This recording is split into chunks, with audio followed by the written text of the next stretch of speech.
ইনশাল্লাহ পরে দেখা, ঠিক আছে? আচ্ছা, ঠিক আছে। আমরা তো আসে দেখেই তো আজকে আছে। দাঁড়াও, আর এইটা হলো স্যার আয়সা। আয়সা একটা হচ্ছে গাইবান্ধাতে বিয়াম স্কুলে খণ্ডকালীন শিক্ষক হিসাবে, এবং তাকে আমরা এগুলোর মধ্যে আবার আসা যাওয়া টিভি ক্যামেরা নাই তো আমি কাভার করবো এই জন্য। না ঠিক আছে, চিনতে পারছো আমাকে? হ্যাঁ হ্যাঁ হ্যাঁ হ্যাঁ। আপনি কথা বলুন। হাসপাতালের জন্য একটা অ্যাপয়েন্টমেন্ট অর্ডার দিয়েছি স্যার, টিচার হিসাবে, সেটা কমিউনিটি হিসেবে এনডিডি থেকে, এবং সেই তার ওয়ার্ক প্লেস হবে স্যার যশোর। বাড়ি নড়াই, তারপরে তাকে নড়াই প্রতিদিন প্রথমে যশোর কয়েকদিন করলে সরকারি কিছু নিয়ম আছে তো তারপরে ইনশাল্লাহ কয়েকদিন পরে আমরা ওখানে ট্রান্সফার করবো, ঠিক আছে? পরবর্তীতে আপনার জন্য যোগাযোগ করবো। আচ্ছা, কোনো অসুবিধা নেই ভাই, ঠিক আছে? এটা এখন এরপরে কে নীলা।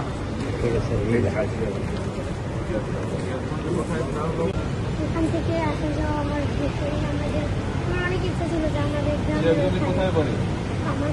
আমার ফোন টুকু বাইরে ওখানে আমার বাড়ি থেকে যদি আমার প্রাইমারি আমার অনেক ইচ্ছা ছিল প্রাইমারিতে। আচ্ছা, ইনশাল্লাহ আমার যদি একটু ব্যবস্থা হইতো।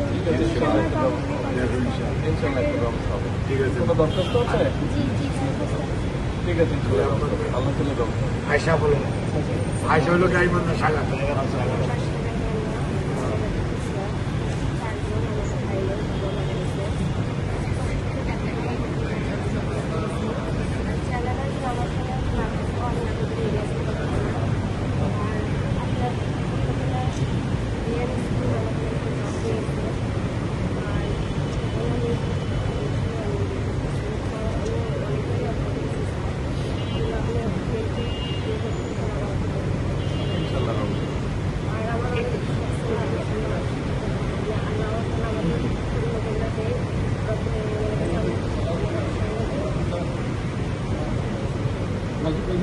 হ্যাঁ, সব রেডি করে নিয়ে এসছি স্যার।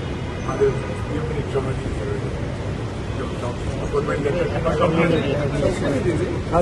সাংবাদিক একটু কাভার করি স্যার। আছে তো এই যে ইনশাল্লাহ এগুলো আমাদের সমাজ কল্যাণ সচিব,